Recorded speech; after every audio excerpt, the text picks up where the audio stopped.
Écoutez Sirot Chalek Tet Zain, quatrième sikha sur Parashat Bo. Alors, concernant la fête de Pessah, on en parle dans la Parashat de Ré et la Parashat de Bo. Dans la Parashat de Bo, on dit qu'il faut manger des matzot, mais dans la Parashat de Ré, on rajoute qu'il faut que ce soit un pain de misère.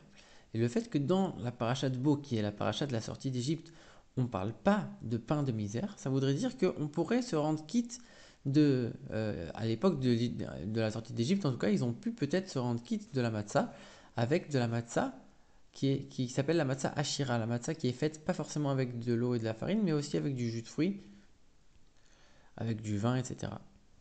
Alors que la matzah qu'on mange de nos jours, donc l'ordre qui est ordonné à tous les juifs pour toutes les autres générations, là on mentionne qu'il faut que ce soit un pain de misère, donc forcément une matzah comme nous on connaît aujourd'hui, avec de la farine et de l'eau seulement. Mais attention, il faut faire une différence. Au moment même où ils sont sortis d'Égypte, là, eux aussi, ils ont mangé le lechem oni, le pain de misère, c'est-à-dire la matzah simple. Quand on dit qu'on leur a permis la matzah ashira, c'était seulement quelques temps avant, juste avant la sortie d'Égypte. Là, ils ont pu se rendre quitte avec la matzah ashira. Et cette idée, on la retrouve aussi un petit peu dans, alors c'est les commentateurs de la Gemara, notamment le Mordechai, qui dit que à l'époque du Beth Amikdash, alors, on faisait le seder après manger. Pas comme aujourd'hui, on prend le repas après le seder. À l'époque, d'abord, ils mangeaient, après, ils faisaient le seder.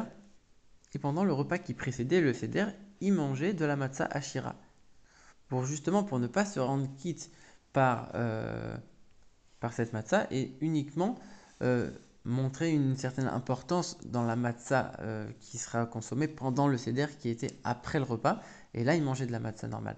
Mais ça veut dire qu'à l'époque du Beth Amikdash, on voyait aussi qu'il y avait cette notion de matzah ashira quelque part.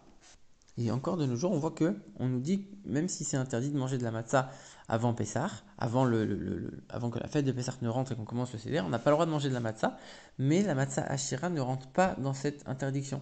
Donc on voit quelque part que la Torah, elle permet de manger la matzah ashira avant le temps de Pessah. Qu'est-ce que ça veut dire tout ça? Alors déjà, il faut savoir que ce qu'on appelle matzah ashira, c'est de la matzah qui a été cuite et qui a été pétrie avec autre chose que de l'eau, mais il faut qu'il y ait un mélange d'eau. On s'explique. Si la matzah elle est mélangée uniquement avec des fruits pressés sans ajouter de l'eau, alors la pâte elle peut pas monter, elle peut pas prendre. Pareil, si on mélange de la pâte uniquement avec du miel, ça ne va pas prendre. Il faut qu'il y ait aussi un petit peu d'eau dedans. C'est seulement l'eau qui fait monter la pâte. Et comme nous, on nous dit que la, euh, la matzah, on la mange en souvenir de nos ancêtres qui n'ont pas eu le temps de faire monter la pâte en Égypte, ça veut dire que même si aujourd'hui tu es en train de dire que tu vas permettre la matzah à Shira, et que eux, quand ils sont sortis d'Égypte, avant, ils ont mangé la matzah à Shira, de quelle matzah à Shira on parle? On parle de la matzah où il y a forcément un mélange avec de l'eau. Parce que on est en train de dire, ici, ils n'ont pas eu le temps de monter. Ça veut dire que il faut qu'elles puissent monter. Si elles peuvent même pas monter, alors cette expression elle n'a même pas lieu d'être. Si on dit elles n'ont pas eu le temps de monter, ça veut dire que forcément elles auraient pu monter. Donc il y avait un mélange d'eau dedans. Alors pour comprendre un petit peu mieux ces interdictions et ces permissions, il faut savoir qu'est-ce que ça représente la matzah ashira et qu'est-ce que ça représente le pain de misère, donc la matzah à l'eau. La matzah ashira, elle a été pétrie avec du miel, avec du jus de fruits, avec du vin, avec quelque chose qui va donner du goût à la pâte.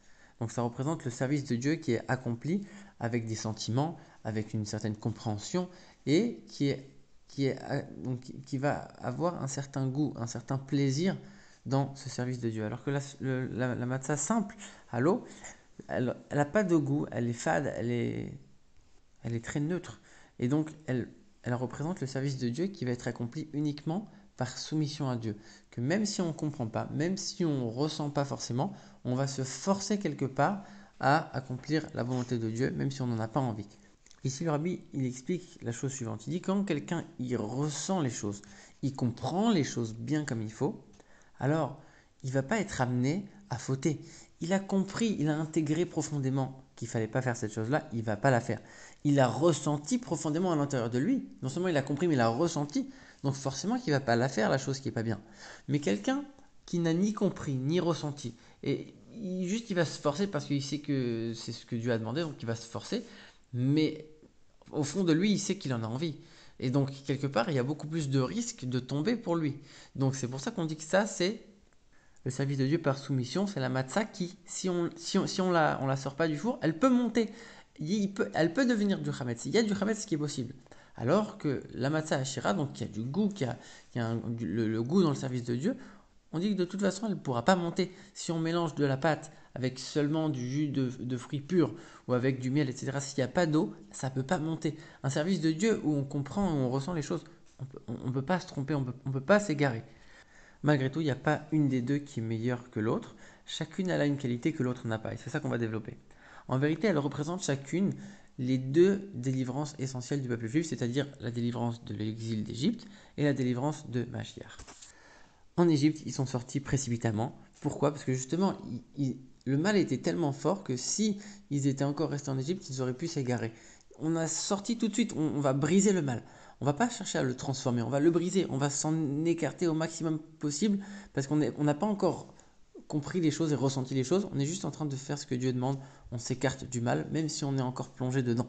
Ça, c'est la sortie d'Égypte, c'est la matzah simple qu'on va manger. Et c'est pour ça qu'on la mange aujourd'hui. Parce qu'on se rappelle, la sortie d'Égypte, c'est uniquement cette première étape. Par contre, quand après on se raffine, et ça c'est d'ailleurs c'est tout le message de Sfirat HaOmer, le conte du Homer, quand on va se raffiner, quand on va comprendre les choses, quand on va les intégrer, les ressentir, on va progresser dans notre service de Dieu, progresser dans notre proximité avec Dieu, et quelque part, on n'aura plus cette possibilité de s'égarer. Donc là, le mal, on va plus le fuir, mais on va être capable de le transformer, de le transformer en bien. Et puis finalement, si de nos jours, pour se rappeler de la sortie d'Égypte, on mange la matzah simple, la matzah à l'eau. C'est pas uniquement parce que à l'époque, alors comme ils étaient encore dans le mal, ils ont mangé cette matzah simple pour montrer que on peut encore, ça peut encore devenir du chametz, ça peut encore s'égarer, etc. C'est pas uniquement parce qu'on va se rappeler de quelque chose.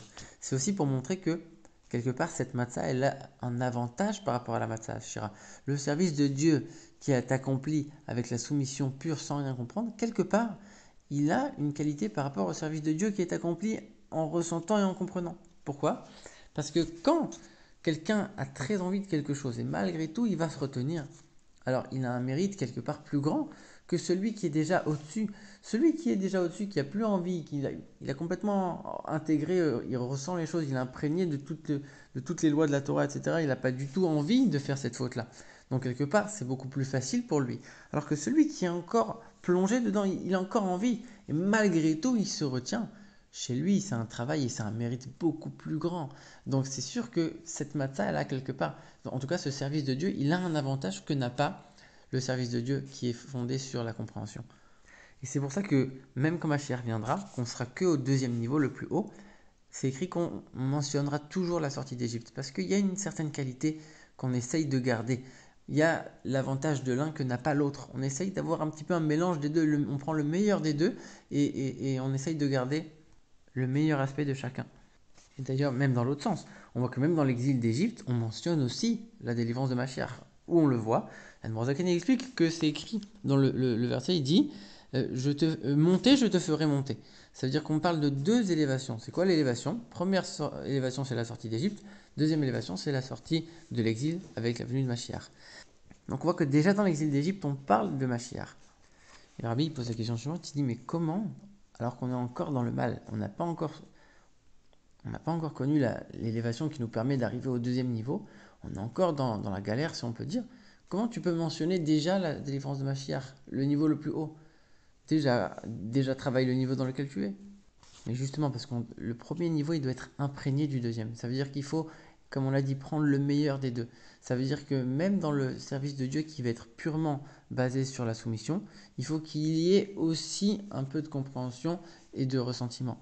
Il faut qu'on comprenne et qu'on ressente qu'il faut être complètement soumis à Dieu.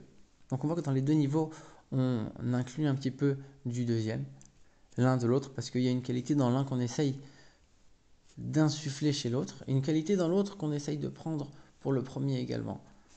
Le Rabbi, il explique pourquoi en vérité c'est ce qu'on avait dit au début. La matzah de la sortie d'Égypte, c'est vrai qu'on leur a dit tu peux te rendre quitte avec la matzah Ashira.